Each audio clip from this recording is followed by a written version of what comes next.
নমস্কার বন্ধুরা, তোমরা সবাই কেমন আছো? আশা করি তোমরা সবাই ভালো আছো, সবাই ভালো থাকো এটাই কামনা করি।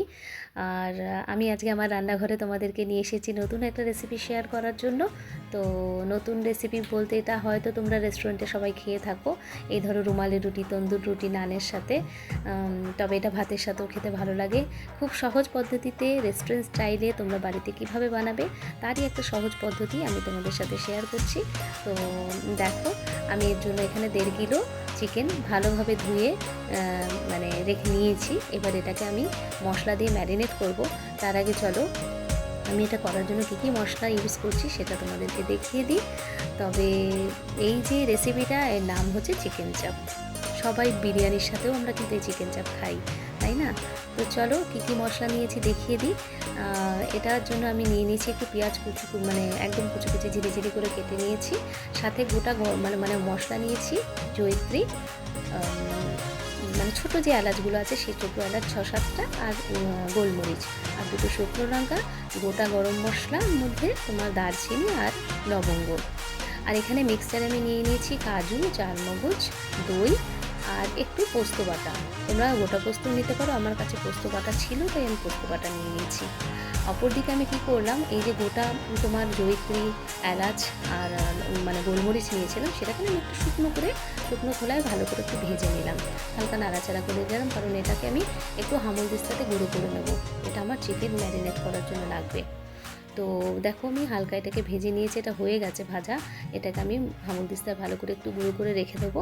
তার আগে আমি তোমাদেরকে একটু দেখিয়ে দিই, একটা মেন জিনিস যেটা হচ্ছে তো রোজ ওয়াটার আর মিঠা আতর, এই দুটো জিনিস কিন্তু এখানে আমার লাগবে রান্নার শেষে ফ্লেভারের জন্য। এই দুটো দরকার হবে, তো তোমাদেরকে আমি একটু দেখিয়ে দিলাম।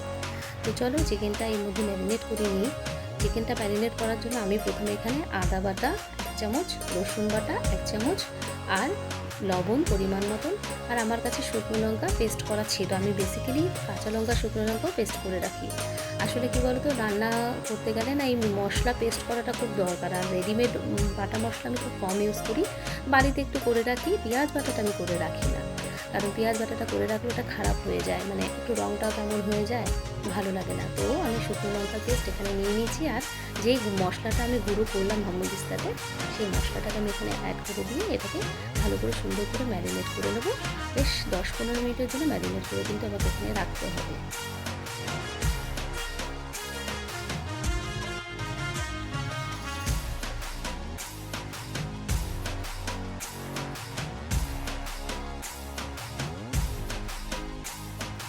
তো দেখতেই পাচ্ছ চিকেনটাকে কিন্তু সুন্দর করে ম্যারিনেট করে নিয়েছি। এবার আমি এটাকে 10 মিনিটের জন্য রেখে দেবো। রেখে দিয়ে পাশাপাশি চলো আমি একটু এর মশলা আরও কিছু বানানোর আছে সেটা তোমাদের সাথে শেয়ার করে নিই। তো এখানে আমি কড়াইয়ে ভালো করে কড়াইটাকে গ্যাসে বসিয়ে গরম করে নিয়েছি। এবারে কড়াইয়ে সামান্য পরিমাণে রিফাইন তেল ইউজ করব। এটা আমি সর্ষের তেলে করবো না, পুরোপুরি রিফাইন তেলেই রান্নাটা হবে। তো রিফাইন তেল নিয়ে নিয়েছি, কেন আমি যে পেঁয়াজ কুচিয়ে রেখেছিলাম সেই পেঁয়াজটাকে আমি একটু ভেজে নেব, একটু না বেরেস্তার মতন ভেজে নেব, কারণ আমাকে বেরেস্তাটা এই মশলা পেস্টের সাথে লাগবে। তো আমি সমস্ত মশলার সাথেই এই পেঁয়াজটাকে নিয়ে একবারে আমি মিক্সার মেশিনে পেস্ট করে নেবো। তোমরা চাইলে আলাদা আলাদা পেস্ট করেও নিতে পারো। আমি বলতে চাইছি, আমি দই, কাজু বাদাম, চারমগজ আর পোস্ত যে নিয়েছি তার সাথেই আমি পেঁয়াজটাকে ভেজে নিয়ে তারপরে আমি একসাথেই মিক্সার পেস্ট করে নিচ্ছি, কারণ চিকেন চাপ বানানোর জন্য এটা কিন্তু গুরুত্বপূর্ণ মশলা, এটা লাগেই লাগে। তো পেঁয়াজটাকে আমি চলো ভালো করে ভেজে নিই, তারপরে আমি এটাকে মিক্সারে পেস্ট করব।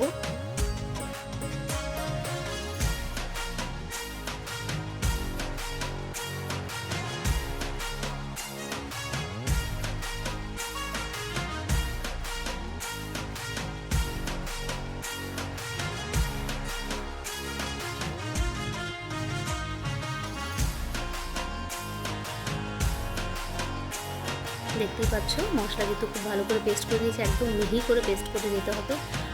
চিকেন চাপে কিন্তু এটা যে কোনো গোটা মশলা থাকলে হবে না, একদম পুরো পেস্টটা স্মুথই হতে হবে। সাথে এবার আমি কড়াইতে আরেকটু সামান্য রিফাইন তেল নিয়ে গরম করে তাতে আমি দারচিনি আর গোটা লবঙ্গ যে নিয়েছিলাম আর গোটা শুকনো লঙ্কা সেটা ফোড়ন দিয়ে দেবো। ফোড়ন দেওয়ার পর এতে আমি গুঁড়ো মশলা অ্যাড করব। গুঁড়ো মশলা আমি কিছুই সেরকম এটা ইউজ করব না, জাস্ট আমি লঙ্কার গুঁড়ো, কাশ্মীরি লঙ্কার গুঁড়ো আর হলুদ গুঁড়ো, এই দুটো গুঁড়ো মশলা আমি এখানে ব্যবহার করব চিকেনের কালারের জন্য। কারণ চিকেন চাপের কালারটা এমন হয় যে দেখে সবারই আমাদের খেতে ইচ্ছে করে। তো আমি এখানে গুঁড়ো মশলা দুটোই মানে ব্যবহার করব। আর একটা জিনিস এখানে মনে রাখবে তোমরা, যে অবশ্যই কিন্তু গ্যাসের ফ্লেমটা একদম লো ফ্লেমে থাকবে। কারণ গুঁড়ো মশলাটা তুমি যখন ভাজবে একটু, তাতে কিন্তু পোড়া লেগে যেতে পারে, পুড়ে যেতে পারে, মশলাটার ফ্লেভারটা নষ্ট হয়ে যাবে। তো সেই জন্য সবসময় গ্যাসের ফ্লেমটা এখানে কম রাখবে। এই গ্যাসের ফ্লেম কম রেখেই আমি সমস্ত মশলা এখানে কষিয়ে নেব।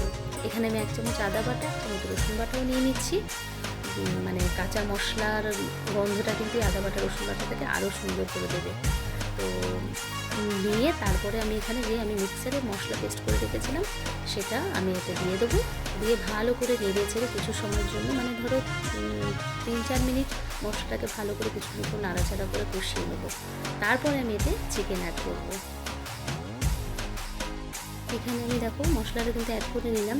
এই মশলাটা কষাতে কষাতে আমি এর মধ্যে একটুখানি মানে সানরাইজের শাহি গরম মশলা, যেটা আমি বেসিক্যালি ব্যবহার করি গরম মশলা হিসেবে, সেটা আমি এর মধ্যে একটু অ্যাড করব। কিন্তু তার আগে মশলাটাকে কিন্তু ভালোভাবে কষিয়ে নিয়ে তারপরে সানরাইজের গরম মশলাটা দিয়ে আমি তারপরে চিকেনটা এর মধ্যে অ্যাড করে দেবো।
মশলাটা কিন্তু কষানোর সাথে সাথে আমি চিকেনটা দিয়েছি। চিকেনটা দেওয়ার পরেও কিন্তু আমি ভালো করে নাড়াচাড়া করে নিয়েছি, যাতে মশলাটাতে অ্যাবজর্ব করে। ভালো করে নেড়ে চেড়ে নেবে, কিন্তু বারবার বলছি কোনো জল এখানে তুমি এখন অ্যাড করবে না তোমরা।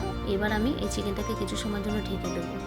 তো দেখো ঢাকনা খুলে নিয়েছি, ঢাকনা খুলে নেওয়ার পর দেখো চিকেন থেকে জল ছেড়েছে। তো আমাদের এখানে চিকেনে কোনো জলের দরকার ছিল না, কারণ আমি চাইছিলাম কাঁচা চিকেনটা যাতে কিছুক্ষণ সময়ের জন্য ঢাকা অবস্থায় একটু থাকুক, তাতে কী হবে চিকেনটা কিছুটা সেদ্ধ হবে। এবার এখানে আমি কিছুটা জল অ্যাড করব, একটু নাড়াচাড়া করে নিয়ে একটু সুন্দর করে নেড়ে নিয়ে তারপরে আমি এতে জল অ্যাড করব। জলটা আমি মিক্সার মেশিনে যে মশলা পেস্ট করেছিলাম তার মধ্যে একটু জল বলে আমি ওখানে, খুব বেশি জল কিন্তু চিকেন চাপে পড়বে না, তাহলে কিন্তু গ্রেভি অনেক বেশি পাতলা হয়ে যাবে। তো এখানে আমি একটু ঘি নিয়ে নিলাম, ঘি দিলে ফ্লেভারটা আরও ভালো লাগবে। তো একটু 1 চামচ ঘি নিয়ে নিলাম। ঘি নিয়ে এটাকে নাড়াচাড়া করে নিয়ে তারপরে আমি এখানে জল অ্যাড করে দিয়ে আবার কিছু সময়ের জন্য এটাকে ঢেকে দেবো।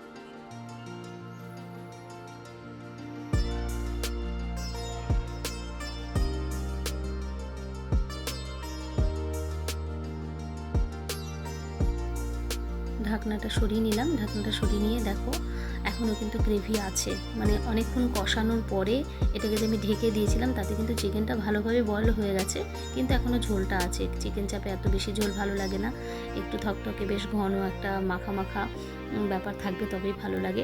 তো এই সময় আমি ঢাকনা খোলা অবস্থায় প্রথমে একটু রোজ ওয়াটার আর তারপরে মিঠা আতর 2-4 ফোঁটা মিঠা, মানে 2 ফোঁটা মতো মিঠা আতর, কিন্তু বেশি দেবে না তাহলে তেতো হয়ে যাবে। মিঠা আতর এতে আমি অ্যাড করব, করে ভালো করে কিন্তু নাড়াচাড়া করে নেবো। আর তোমরা চাইলে একটু চিনিও অ্যাড করতে পারো, এতে চিকেনের মানে স্বাদটা আরও বেশি বেড়ে যায়। তো চিকেন করতে গেলে অনেকেই মানে চিনি অ্যাড করে, কিন্তু আমি কিন্তু সব রান্নায় চিনি অ্যাড করি না। তো তোমরা চাইলে এখানে চিনি অ্যাড করতে পারো, তাহলে ভালো লাগবে খেতে। তো আমি এখানে করে একটু নাড়াচাড়া করে নিয়ে এটাকে আর একটু সময়ের জন্য ঢেকে দেবো, যাতে মানে মিঠা আতর বা গোলাপ জলটা যে দিলাম তার স্মেলটা একটুখানি চিকেনের মধ্যে থাকে বা অ্যাবজর্ব করে নেয় চিকেন। এতে কিন্তু একটা ভালো খুব সুন্দর ফ্লেভার আসবে, তবেই না হবে পরিপূর্ণ চিকেন চাপ রান্না। তো এই রান্নাটা তোমাদের কেমন লাগলো সবাই কিন্তু কমেন্টে প্লিজ জানিও। আমার চ্যানেলটা ঠিকঠাকভাবে আমি তোমাদের সাথে ডেসক্রাইব করতে পারছি কি না রান্নাগুলোকে, সেটা আমাদেরকে জানিও। আর আমার সাথে থেকো, আমার চ্যানেলকে সাবস্ক্রাইব করো, লাইক করো, শেয়ার করো। ধন্যবাদ বন্ধুরা, সবাই ভালো থেকো, এটাই কামনা করি। Bye, tata.